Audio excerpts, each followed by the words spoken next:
Bien, bonjour les amis, donc nouvelle vidéo dans un nouveau format. Il y aura certainement des améliorations apportées, mais voilà, c'est pas le plus important c'est un peu le fond. Donc on va parler de l'Ukraine, où je reconnais volontiers que je me suis fourvoyé dans les premiers jours de l'invasion russe et on va en parler. Pour prendre la carte de la situation, puisqu'on est le mercredi 16 mars, vous voyez sur la carte, les choses sont depuis quelque temps assez bloquées. L'armée du russe a énormément de mal avancé. Par contre, en ce moment, il y a un gros enjeu autour de Mariupol qui permettrait aux armées russes d'assurer la continuité entre les territoires maintenant indépendants du Donbass et la Crimée, qui serait une première avancée significative. Mais voilà, donc pour l'instant, on ne sait pas trop jusqu'où tout cela va aller. Moi, j'ai d'abord commencé à suivre, il y a quelques mois, voilà, en sentant monter les tensions, de voir ce qui se passait du côté du Donbass, où effectivement, on trouve énormément de traces des zones de combat. Vous voyez, bon, à l'exemple de ces tranchées, alors ça, on en trouve des centaines, pour ne pas dire des milliers, et quand on les marque, ben on arrive à repérer comme ça, donc sur Google Earth, la, la limite de ces territoires et de toute la guerre qu'il y a eu autour de ces territoires du Donbass. Mais je dois reconnaître qu'en dehors de ces questions-là, j'avais une très mauvaise connaissance de la situation ukrainienne. Alors, ce qu'on voit là, donc, ce sont les traces des mouvements militaires. Alors, du coup, j'ai, avant l'invasion, on a ouvert un compte Twitter parce que je m'apercevais que c'était là qu'on voyait un peu ce qui se passait. Ce qui est incroyable aujourd'hui, c'est que tout mouvement de convois militaires, de trains chargés, de tanks, etc., est filmé et mis sur les réseaux sociaux. Et donc sur Twitter, on trouvait des comptes qui rassemblaient un peu toutes ces informations, avec des gens qui se spécialisaient un peu dans la géolocalisation, c'est-à-dire quand on leur disait, bah, tiens, j'ai filmé ça à tel endroit, dans telle région, bah, ils avaient repéré avec un bâtiment, une route, un pont, à quel endroit exact les choses avaient été filmées. Et donc on avait une idée assez précise, c'est beaucoup dire, mais enfin on voyait tous ces mouvements d'accumulation de troupes avec aussi des photos satellites en temps réel, puisque sur Google Earth, les photos datent déjà souvent de plusieurs années. Mais donc on voyait avant, après, cette accumulation de forces militaires. C'était l'époque où on discutait beaucoup, est-ce que Poutine va envahir l'Ukraine ou pas? Bon, voilà, j'étais aussi un peu dans le questionnement, mais on voyait quand même qu'il y avait une forte montée en puissance et que au moment où Poutine disait voilà, les manœuvres sont terminées en Crimée, donc on évacue, voilà, en filmant un convoi qui quittait la Crimée, on s'est aperçu sur les réseaux sociaux que c'était juste pour se repositionner un petit peu plus loin. Et puis, moi, je me souviens quand on a vu l'installation d'hôpitaux de campagne relativement importants, on s'est dit là, euh, attaquera pas, pas de certitude, mais enfin quand même, il y avait des signes avant-coureurs forts. Alors on pouvait suivre aussi, ça c'est tout le renseignement, là vous voyez, au-dessus de l'Ukraine, c'est la trace des drones de reconnaissance essentiellement américains, enfin, pas essentiellement, c'est uniquement américain, donc on voit bien à quel point on est dépendant des Américains sur le plan de la défense. Alors ça, c'est des drones qui viennent de Sicile, hein, qui volent très, très haut, et ce qui permettait aux Américains de bien sentir aussi et d'être les premiers à annoncer qu'il allait se passer quelque chose. Là, voilà justement la trace aussi d'un fameux drone. Là, il est le long de l'enclave russe de Kaliningrad, hein, sur la mer Baltique, voilà, entre la Pologne, la Lituanie, la Biélorussie. Voilà, donc on voyait toute cette montée de surveillance, là, toujours au-dessus de l'Ukraine, donc forcément avant l'invasion. On voit d'ailleurs qu'il y a encore un peu un trafic d'avions civils. Et là, c'est un avion espion, entre guillemets, c'est-à-dire des avions bardés d'électronique venant d'Angleterre. Donc celui-là est anglais, mais en majorité, c'était vraiment des Américains qu'on voyait à la manœuvre, qui venaient surveiller. Là, il est le long de la frontière de la Biélorussie, surveiller au fond tous les mouvements, les installations de militaires. Alors, à l'époque, On voyait que Poutine avait préparé son coup, hein, stock d'or. Il avait une dette très basse, il avait acheté de l'or à tout va depuis déjà bien longtemps. Donc on sentait qu'il se préparait à résister à des sanctions. Donc tout ça a été organisé. Alors il faut voir que si vous avez vu mes vidéos précédentes et avec cette réflexion centrée sur le climat qui est très remontée contre les Américains en général, enfin, quand je dis les Américains, c'est la politique américaine en général, et Wall Street en particulier. Pour moi, tant que Wall Street sera ce qu'il est, c'est-à-dire un lieu de spéculation sans cœur, sans âme, juste pour piller tout ce qui peut l'être, rien n'avancera sur le plan du climat. Donc, personnellement, et c'était le cas avant l'invasion russe, mais tout ce qui va dans le sens de fragiliser Wall Street, pour moi, est une bonne nouvelle. Or là, vous voyez à travers ça que se dessinait un axe Chine-Russie qui allait s'opposer au dollar. Et d'ailleurs, je pense que ça serait bien que l'Europe le fasse aussi, puisque aujourd'hui, avec l'hégémonie du dollar, les Américains, chaque fois qu'ils décident une sanction, même quand c'est unilatéral comme ça a été quand il s'est agi, Donald Trump, de mettre fin à l'accord sur le nucléaire avec l'Iran, toutes les entreprises occidentales, françaises, anglaises ou autres, sont sommées de respecter, enfin de se soumettre aux décisions de Washington si ils sont utilisateurs du dollar, sinon à subir des sanctions que personne ne veut subir parce que sans le dollar à l'heure actuelle on n'est rien. Et donc de voir cet axe Chine-Russie qui allait développer peut-être justement des échanges dans d'autres monnaies, pour moi c'est une bonne nouvelle. Voilà, d'autant que ça toujours avant l'invasion, on était déjà dans une situation extrêmement fragile avec le retour de l'inflation qui nécessiterait normalement que les banques centrales interviennent, mais on est toujours dans cette espèce de chantage permanent en disant si vous ne prenez pas les bonnes mesures, on va s'effondrer, il va y avoir des dégâts partout. Bon. Le gaz, le blé, voilà, les choses étaient bien repérées de ce qui allait être en jeu si la Russie passait à l'action. Déjà, voilà, au Royaume-Uni, mais pas que, l'inflation commence à mettre les gens en difficulté, en particulier avec le pétrole. Bah, nous, on le voit là maintenant. Alors, il a très fortement monté, et en particulier, là, ça, c'est 100 $, c'était avant l'invasion russe, mais avec l'invasion, je crois qu'il est monté jusqu'à 140 $ pour redescendre. Il est un peu plus bas à l'heure actuelle. Donc, on est en tout cas dans une extrême instabilité. Donc ça, c'était les raisonnements que je pouvais avoir. Puis on a vu venir les premiers signes de l'invasion. Alors d'abord, c'est les chefs de république sécessionnistes pro-russes qui disent qu'ils évacuent leur position, leur population civile parce qu'il y a une agression de la part de l'Ukraine qui bombarde depuis les dernières 24 heures. Hein, c'est ce qu'ils disent dans leur message, sauf qu'on s'aperçoit que la vidéo a été enregistrée avant. Donc on voit bien un peu la manipulation, quel aurait été l'intérêt de l'Ukraine, entourée partout de forces russes considérables, de se mettre à ce moment-là à bombarder les républiques indépendantes. Et puis, deuxième acte, et ça je crois qu'on est vers le 16 février, hein, donc on est un petit peu avant, l'appel à ce que la Russie reconnaisse l'indépendance des territoires, ce que la Douma fait avec les scènes un peu surréalistes là qu'on a vues avec les gouvernements autour de Poutine. Et puis troisième acte, hein, donc premier acte, oh là là, on est en train de nous tuer, les Ukrainiens nous attaquent, on évacue les populations civiles.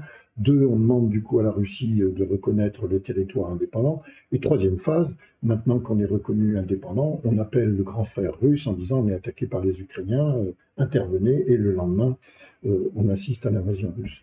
Alors, à l'époque, moi, j'ai pas, voilà, j'avais en tête cette incroyable accumulation de matériel militaire autour de l'Ukraine et dans mon esprit, sans avoir trop réfléchi, mais peut-être dire en 3 jours, ça va être torché, hein, quelque part. En se demandant, la question c'était est-ce qu'ils vont aller jusqu'au Dniepr, est-ce qu'ils vont occuper toute l'Ukraine, mais voilà, j'avais pas de représentation de ce qui se passait réellement en Ukraine. Et ce mot-là qui vient dire en quelque sorte, puisque c'est les Russes, une communication des Russes, mais qui dit aux Occidentaux, grosso modo, c'est pas vos sanctions qui vont, puis vos sanctions, elles vont vous atteindre vous autant qu'elles vont nous atteindre moi. J'étais un peu dans cet état d'esprit. Et puis, donc, j'étais un peu dans cette illusion de, entre guillemets, guerre propre. C'est vrai que les premiers jours, il n'y avait pas, d'action directe sur les populations civiles. On voit même une vidéo, on voit un homme tout seul essayer d'arrêter une colonne de blindés. Bon, les mecs contournent. Voilà, on sentait qu'il y avait quand même voilà, on ne tirait pas dans le tas des populations civiles. Et là, c'est un premier, ça c'est par rapport au premier immeuble qui avait été touché par une arme. Et là, on commençait à dire, donc il y a eu des discussions sur les réseaux sociaux, ça y est, on retourne à Grozny, ou en Syrie, Alep, etc.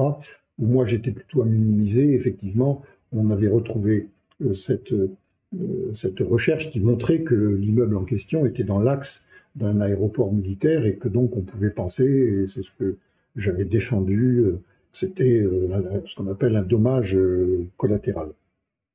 Et puis, autre élément effectivement un peu important dans cette période, c'était voilà, l'OTAN, qui est responsable de l'agression.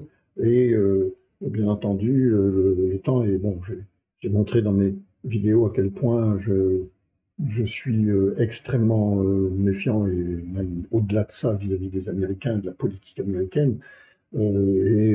Du coup, j'étais proche de penser un petit peu ces choses-là. Petit à petit, la bascule s'est faite.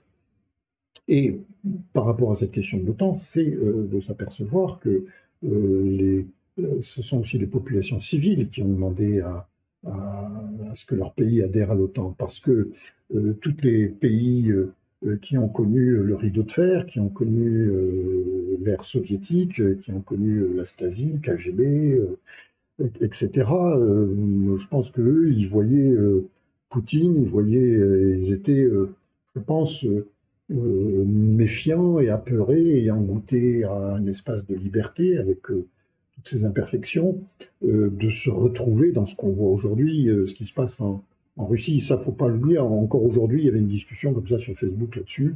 On sait les positions de certains partis politiques. Donc, pour moi, très clairement, si je ne suis pas pro-américain et l'OTAN n'a pas que des intentions louables, hein, on sait que derrière, c'est aussi l'économie occidentale qui marque ces positions. En même temps, voilà, ne pas oublier ce qui est les demandes des populations. Alors là, l'image assez surréaliste de Poutine, un homme seul, isolé. Alors vraiment, ça pose des questions en parallèle avec d'autres situations similaires. C'est-à-dire que on voit le roman que Poutine raconte à son peuple. Il intervient contre des nazis, des drogués, et comment lui, il verrouille tout, il emprisonne ses adversaires et éventuellement il les assassine. Donc il y a une espèce de chape de plomb qui est mis pour vendre son récit, qui est voilà, qui est quand même assez loin de la réalité. Mais il y a un parallèle à faire pour moi avec Trump, en étant la caricature de ce qui se passe aux États-Unis, les fake news, et aussi pareil, c'est-à-dire un roman qui n'a pas grand-chose à voir souvent avec la réalité, mais qui fonctionne. Et autant, effectivement, lui, Poutine, s'appuie, et on le sait dans tout son organigramme, des dirigeants du pays, beaucoup sur les anciens du KGB, FSB, etc., services secrets, et on voit ce que ça donne. Autant les Américains, eux, c'est l'argent. Et Trump, quand certains sénateurs, au lendemain de l'assaut du Capitole, ont dit bah, non, c'est une insurrection et Trump a un lien avec ça. Ils ont été menacés par Trump de ne plus exister politiquement, hein, c'est-à-dire de ne plus être mandatés. Et tous, ce sont, alors sauf un ou deux là, qui participent à la commission d'enquête, mais les républicains se sont rallié quelque part à Trump. Ouais, des images quand même assez d'un gars qui dit blanc un jour et puis qui dit noir le lendemain, juste parce qu'il est menacé de ne plus être euh, mandaté pour une réélection. Donc on voit là, c'est le poids de l'argent, c'est-à-dire vous êtes contre moi, je vous enlève toute possibilité d'exister financièrement, voilà, et je vais vous éliminer. Si vous êtes dans l'administration, ben, je vais faire en sorte que vous soyez mis dehors. Si vous êtes un élu, ben, je vais faire en sorte que vous puissiez plus vous représenter. Donc il y a une espèce de menace par rapport au cœur de ben, voilà, ce qui fait la vie américaine, l'argent. Et on a vu aussi toutes les dérives hein, du système américain, bon, avec George Bush au moment de l'Irak, hein, avec les prisons de la CIA sous-traitées en Jordanie, en Égypte, torturées, etc., Guantanamo. Donc on voit bien qu'il n'y a plus, il y a plus de valeur, il y a une espèce de récit fantasmé qui n'a pas grand-chose à voir avec la réalité et qui est imposé en Russie par la force, toutes sortes de manipulations et de sanctions, etc. 15 ans de prison si vous dites que c'est une guerre, de menaces. Et aux États-Unis, pas forcément mieux. Et puis, voilà, je parle de Trump, mais il faut pas, il n'est pas sorti du circuit. Hein, il est toujours bien en main le Parti républicain qui est en train de manœuvrer pour les prochaines élections pour euh, voilà, de prendre concrètement la majorité au Sénat, etc. Puis avec l'idée des élections présidentielles de 2024. Alors bien sûr, il peut se passer beaucoup de choses et il va se passer beaucoup de choses d'ici là, mais attention. Et puis c'est un phénomène qui se généralise. Il y a des personnalités comme ça, dont on voit d'ailleurs, elles ont aussi des fois en commun la fragilité virile. Hein, sont tous des hommes qui survalorisent leur côté masculin, sont très partagent une certaine homophobie, mais voilà partout un peu sur la planète, Poutine, Trump, Erdogan, El-Sisi, Netanyahou, Bolsonaro, Xi Jinping, voilà, j'en passe, et des meilleurs.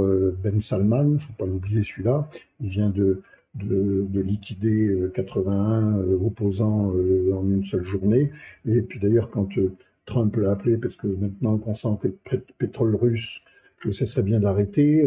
Il a essayé de l'appeler pour voir eux s'il ne pouvait pas, puis il a même pas répondu au téléphone. Hein. Ça montre quand même que tout ça, les rapports de force sont en train de changer et d'évoluer.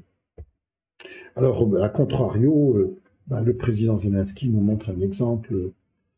Voilà, des fois, ça fait du bien de voir quelqu'un comme ça qui est ancré qui a du courage, qui est euh, attaché aux libertés, prêt à en payer le prix, là où nous, on est d'une lâcheté qui quand même interroge beaucoup. Courage aussi de cette mamie russe, je crois, qui est là-bas, est un personnage un peu emblématique puisqu'elle a connu Stalingrad, etc. Mais courage du peuple russe, 14 000 personnes arrêtées, avec des lois où ils peuvent se trouver condamnés pour 15 ans. Enfin, vraiment dans quelque chose d'assez énorme.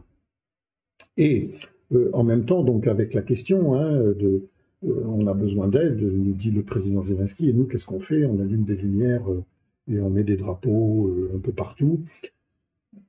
On a été un peu plus loin, puisqu'on a pris quand même des sanctions comme peut-être jamais on en a prises, mais on voit qu'on n'ose pas toucher au cœur de ce qui pourrait nous poser problème.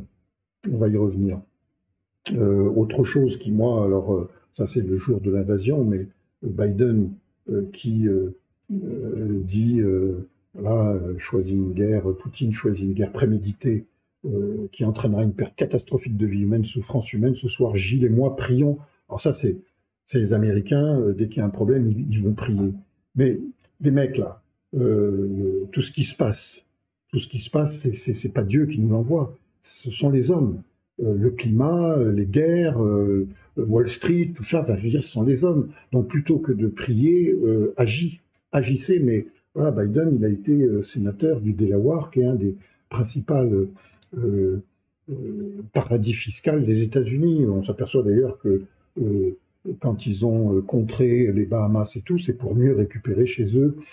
Donc voilà quoi, il y a un moment, stop, mais voilà, la prière, oubliez, là, il faut agir, vous avez les moyens d'agir, prenez-vous-en à Wall Street, essayez de... hein, mais là, je trouve ça, c'est une hypocrisie absolument répugnante. Alors bon, et côté allemand, européen, on va dire, les importations russes sont essentielles, voilà, touche pas au Grisby. On prend un certain nombre de sanctions importantes, mais qui vont d'ailleurs toucher beaucoup les populations. Par contre, nous, voilà, c'est vraiment une des questions de base que nous est posée par ça, que Zelensky nous pose. Lui qui nous montre courage et dignité à dire j'ai des valeurs, je les défends et je suis prêt à payer le prix qu'il faut pour cela. Nous, qu'est-ce qu'on est prêt à payer? Bon, oui, donc sur le gaz, on n'est pas les mieux placés pour dire ce qu'il faut faire, puisque vous le voyez sur cette carte, donc les pays en orange foncé sont ceux qui sont dépendants à 100% du gaz russe, avec forcément donc des conséquences, si on devait arrêter, beaucoup plus importantes que chez nous. On n'est que moins de 20%, je crois, dépendant au gaz russe. L'Allemagne, elle, est à plus de 50%. Voilà, en même temps, parmi parmi les alternatives qu'on pourrait avoir, le gaz liquéfié, les États-Unis qui seraient ravis de nous vendre leur gaz très cher, gaz de schiste, l'Algérie, le Qatar, mais qui nécessitent des installations. Il faut à l'export liquéfier le gaz pour le transporter, puis il faut le gazéifier quand on le reçoit, et l'Allemagne n'est pas équipée. Voilà, donc en tout cas, on sent qu'on a du mal à prendre des mesures qui impacteraient nos modes de vie. Et ça, c'est quand même, encore une fois, ça fait très très longtemps que ça dure. En France, on est de très importants vendeurs d'armes et on protège ça. Hein. Je ne sais pas si vous vous souvenez, à un moment, il y avait eu des reportages sur les canons qu'on vendait à l'Arabie saoudite et qui sont utilisés au Yémen, qui sont des armes de précision, et on disait, mais non, nous, les armes françaises, elles ne tuent que des militaires. Et quand il y avait eu un article pour aller enquêter sur les conséquences de l'utilisation de ces armes, secret militaire, hein, est monté en...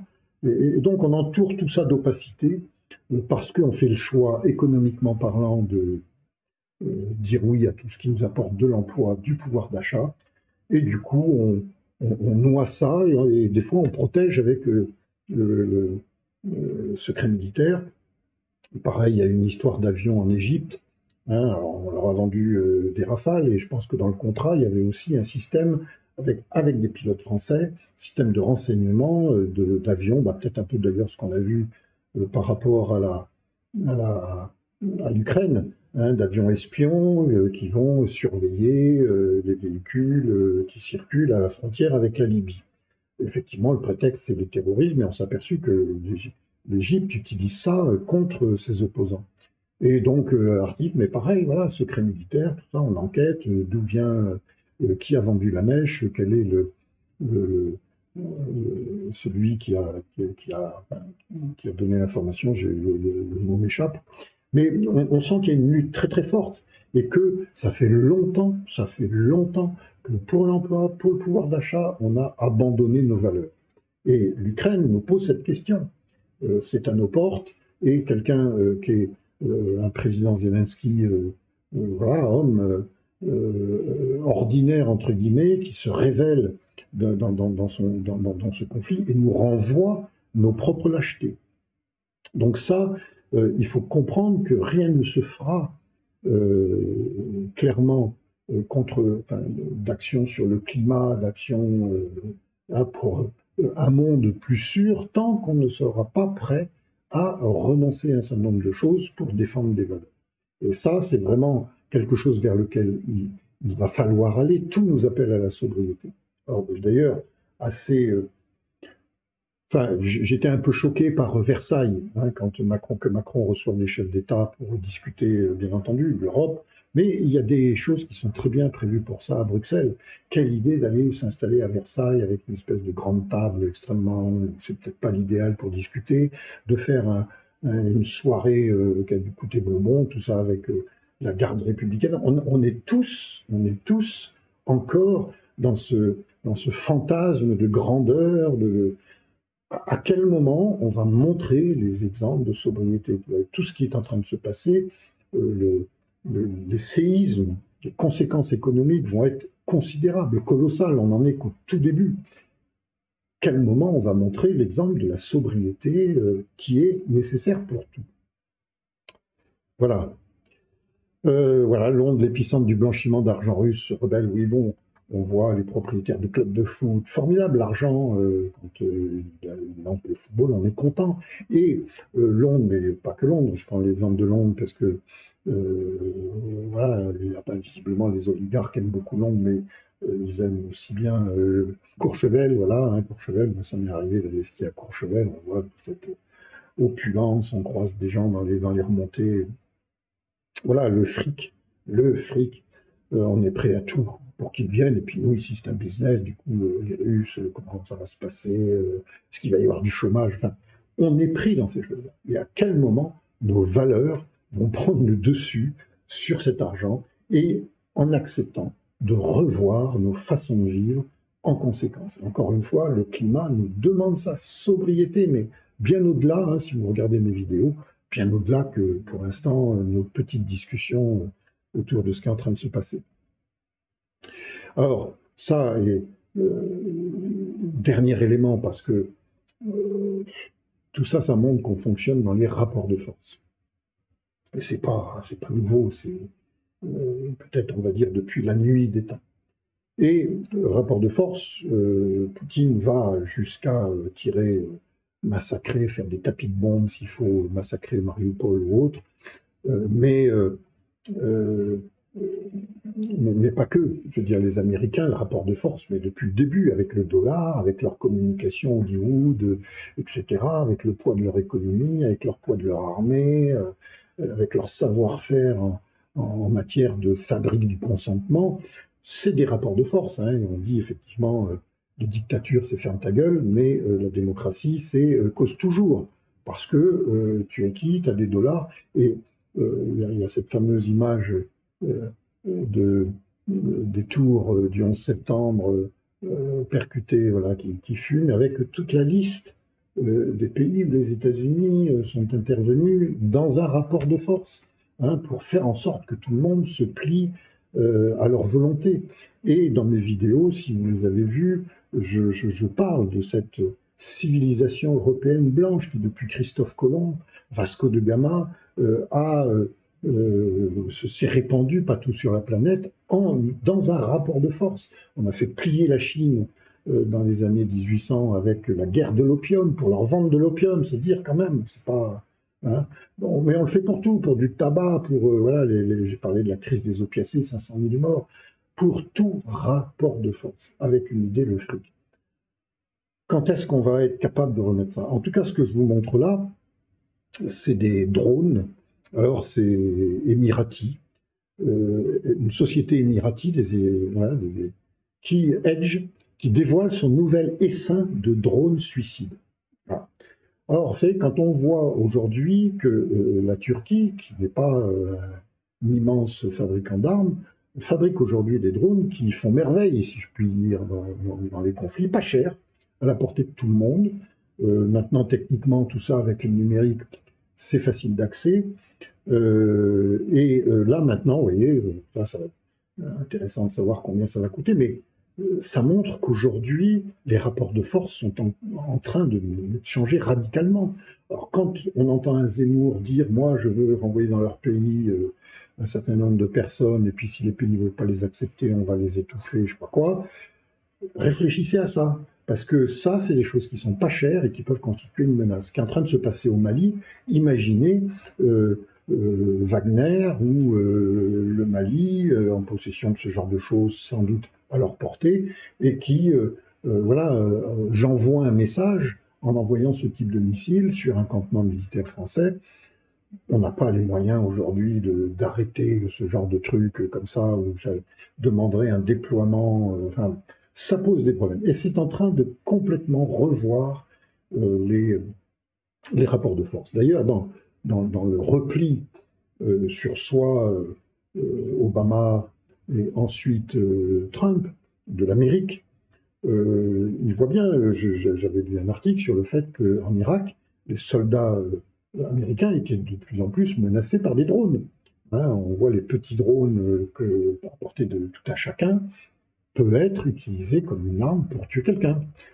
Donc on est dans quelque chose où les choses sont en train de complètement basculer et toute cette volonté de revenir en arrière, Make France Great Again, Zemmour ou d'autres, hein, parce qu'il n'est pas le seul, on ferait bien d'y réfléchir. Je crois que le monde est en train de changer et c'est une bonne chose. Et c'est une bonne chose. Hein, moi, je l'ai déjà dit dans mes précédentes vidéos, rien ne justifie que les Américains, les Occidentaux aient acquis un luxe de confort et ne le partagent pas avec des populations. Voilà, alors c'est une discussion sur le décolonialisme, d'essayer de considérer les avantages qu'on a tirés de nos aventures coloniales, conquérantes, impérialistes, hein, pour le dire. Donc là, on est vraiment à un tournant. Cette année 2022 va certainement bouleverser justement tout ça, parce que ces discussions vont revenir sur le terrain et on est au tout début. Alors, question de prospective, comment les choses vont évoluer. Je ne sais pas. Pour être clair, on va commencer par ça. Mais la question que je me pose, c'est jusqu'où Poutine va-t-il avoir besoin d'aller pour ne pas perdre la face? Ça veut dire pour que le récit qu'il fait, et en particulier à son opinion publique, au peuple russe, donc je vous rappelle, j'attaque des nazis et des drogués. Voilà. Alors bon, c'est bien aperçu qu'il y avait une résistance et ça, il ne pourra pas le masquer bien longtemps. Alors, est-ce que du coup la conquête de Mariupol et de dire Crimée jusqu'au Donbass, est-ce que ça va suffire en disant voilà, j'organise un référendum, 80% vont voter pour effectivement adhérer à la Russie, et donc vous voyez, j'ai été délivré tous ces territoires où les populations russes étaient massacrées par des nazis ukrainiens, et du coup, voilà, c'est une porte de sortie. Ou est-ce qu'il va vouloir aller plus loin, Kiev, arriver à débusquer, à tuer Zelensky et imposer, voilà, donc même démarche, hein, c'est-à-dire arriver à une espèce de référendum qui montre qu'il avait raison. On est systématiquement sur ce genre de choses. Je l'avais déjà dit dans ma vidéo sur Trump. Hein, Trump, il n'a pas perdu les élections, on lui a volé. Et ça, il ira jusqu'au bout. Il ira jusqu'au bout. Et on n'a pas fini d'entendre parler de lui pour montrer que c'était vrai. Et bien, Poutine, c'est pareil. Il a un discours, il est prêt à l'imposer à un prix incalculable en humain, financier, etc. Et puis, de notre côté à nous, on va en prendre aussi plein la gueule. Et j'ai envie de dire, excusez-moi, mais c'est une bonne chose. Il est temps de déstabiliser cette espèce de monde occidental sûr de soi, qui domine le monde, qui ne veut pas partager, qui fait des frontières. Voilà, donc finir par cette carte. C'est cette carte, si vous voulez, quand en travaillant sur le climat, voyant que l'Occident en général était responsable de 92% du réchauffement climatique, 40% les États-Unis, 30% l'Europe. Voilà, ce qui m'a frappé, si vous voulez, c'est le lien avec cette carte, qui est une carte, si vous voulez, de là où il y a des murs pour empêcher les gens d'entrer. Et si on regarde, si vous voulez, on voit tous ces pays responsables du réchauffement climatique. Et donc on est bien dans cette histoire de la civilisation blanche européenne qui a été partout se répandre sur le monde, organiser le monde pour son plus grand profit. On en profite, on a voilà, un mode de vie, mais le climat est en train de nous dire, bah ouais, mais ça tient pas la route tout ça. Et le conflit géopolitique est en train de nous dire exactement la même chose. C'est-à-dire que pour faire ça, pour installer notre confort, on a humilié des gens.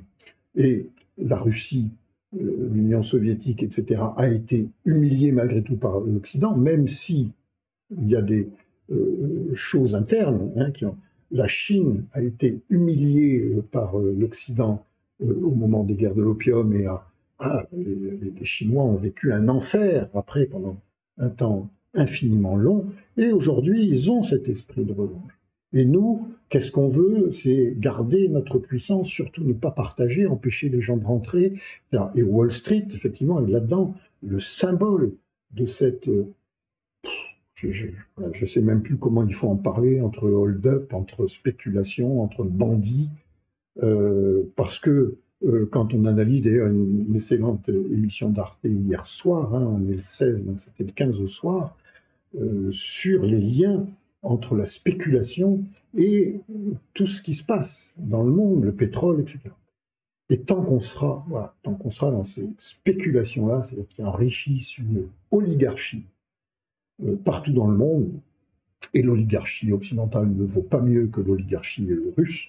Elle est peut-être un peu plus habillée sur le plan du marketing, sur le plan des apparences, et puis ils vont à la messe.